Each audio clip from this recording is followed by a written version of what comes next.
So you're conducting a technical interview, but you're not technical. You have no idea what to ask. This is Daniel Hindi. Today I'm going to tell you how to fake a technical interview, but get results. So in my previous video, I explained how to conduct a technical interview when you're not technical. However, today we're going to talk more about substance, the questions to ask to get to the bottom of the answers you're looking for to see if this is a valid candidate or not. So here's one of many stories I have. I have a buddy who runs a marketing company, and his customers keep pushing him to take over the entire website so that they can just have a fully managed service with one vendor. He's really good at marketing, but he's really not into the technical side of things. But he doesn't want to lose the client, so he's in a point now where he needs to hire technical people who can actually manage and build these websites. But he's not technical himself, at least from that side of the business. So he keeps on asking me, how do I hire these people? How do I hire these developers when I've tried in the past and they're flaky, they're not competent, I'm just not getting good results. Tell me what I need to ask and how do I know if these are the right answers that they're giving me so I can hire a candidate that can just get the job done. So here's the tips that I gave him that I know will work for you as well. So you're focusing too much on the part that you don't know and not enough on the part you do know.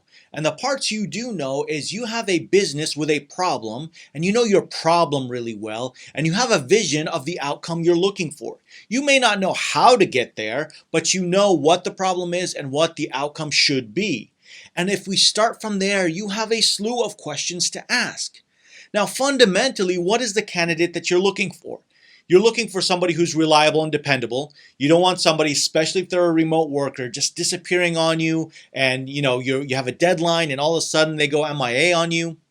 You're looking for somebody who can communicate well. So if there's a technical challenge that they can explain it to you so you can help make a business decision according to that challenge. And you want to make sure that they're technically sound, that they can actually get the job done and it won't be a house of cards that'll just fall apart.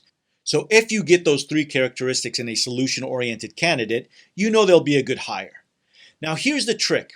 When you ask your questions, make sure you listen to the answer given, but also listen to the answer not given.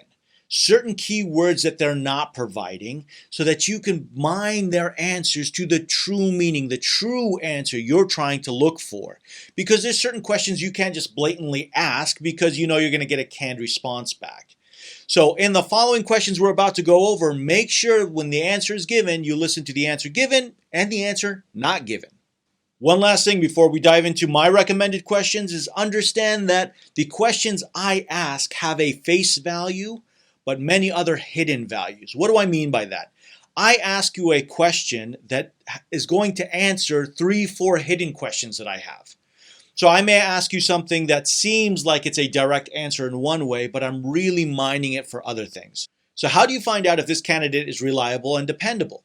I like to start off by asking them, what are the characteristics of the perfect marketer, the perfect developer, the perfect engineer, whatever position you're hiring for, and have them define it and see the characteristics they mention. Right off the bat, there's some things that everybody needs.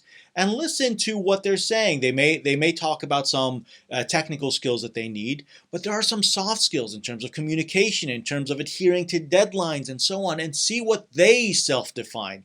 Because if what is important to you doesn't make their immediate list, that tells you something. Remember how I said listen to what is being said and also listen to what is not being said? This is the first portion, is have them define, if I'm hiring a web developer, what is the perfect web developer? Explain to me in your own words. And they don't mention key things that are important to you. That at least gives you a sign that you may not be on the same page. I also like to ask them, what part of your job do you like least? Now they know this is part of their responsibility, but they don't like it that much. So if they tell you, I don't like deadlines, I don't like being under pressure, I don't like somebody telling me what to do, I don't like XYZ, that tells you what is being said, the parts that they actually don't like, and the underlying meaning of it. If they tell you they don't like deadlines, my guess is they're probably going to miss them on a consistent basis. So I follow up with a question like, tell me about a time you were given a tough deadline, and how did you handle that?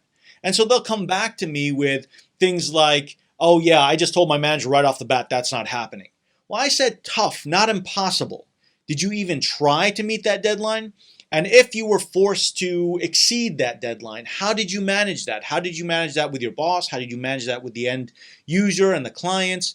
How do you communicate this? Because sometimes you will be given something that you're not going to meet the deadline. And in those scenarios, I also need you to behave correctly and make sure that we can communicate early on so that we can minimize the risk the business is taking.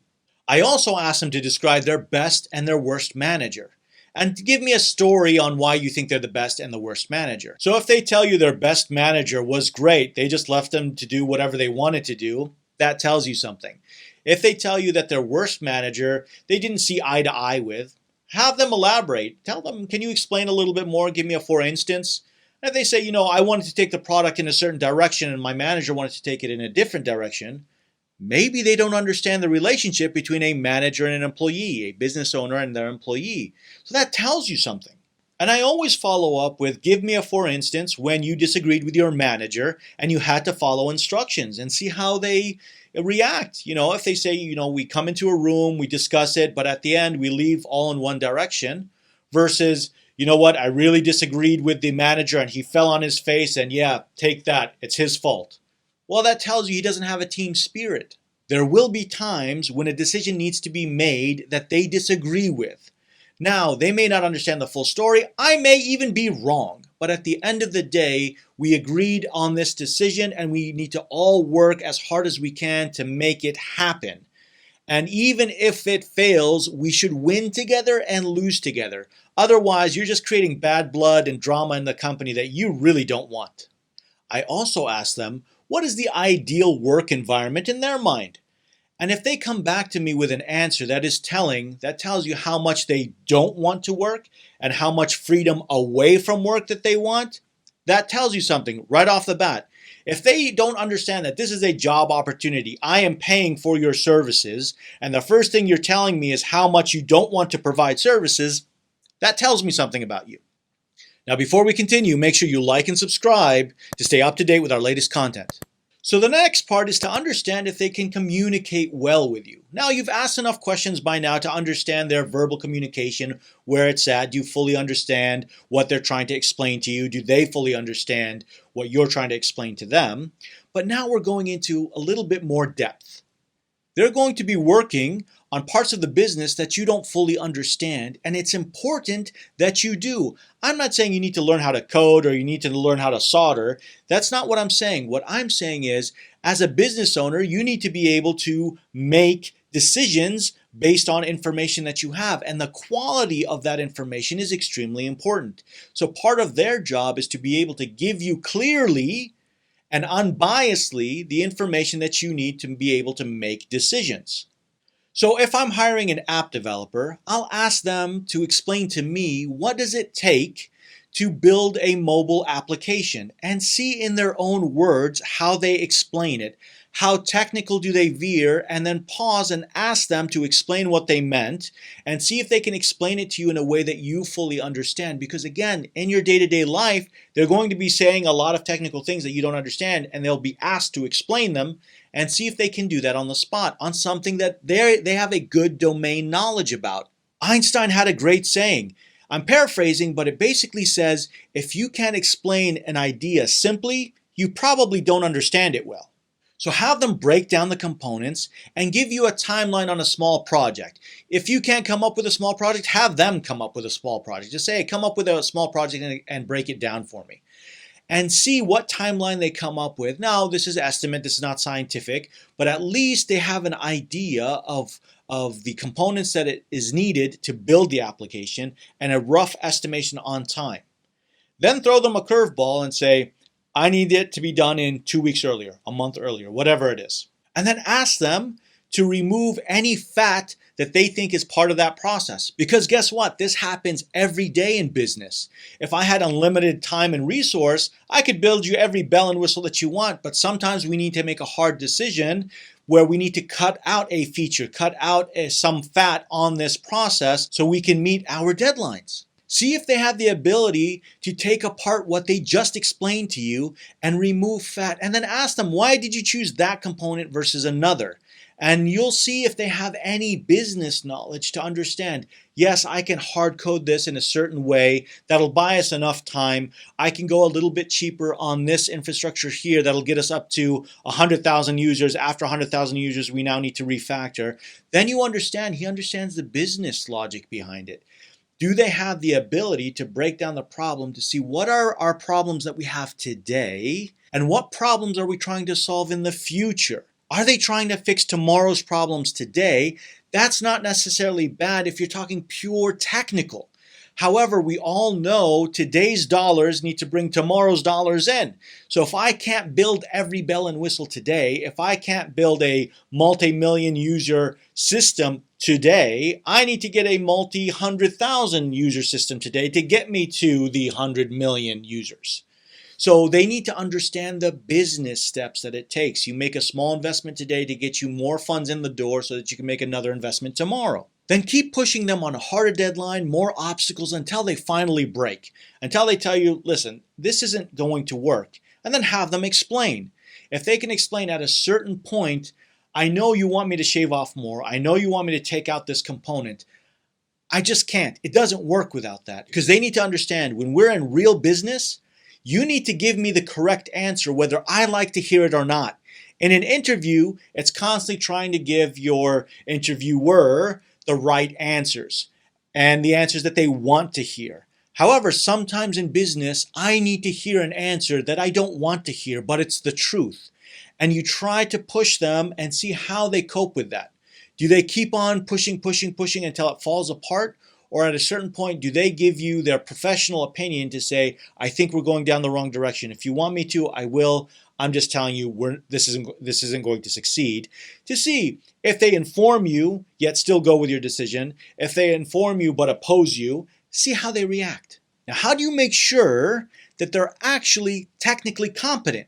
Because everything that we said before, while it gives us the ability to understand, do they understand the moving parts? Can they explain to me the parts that I may not have been aware of? But that's one thing to talk about something, but can they actually do it?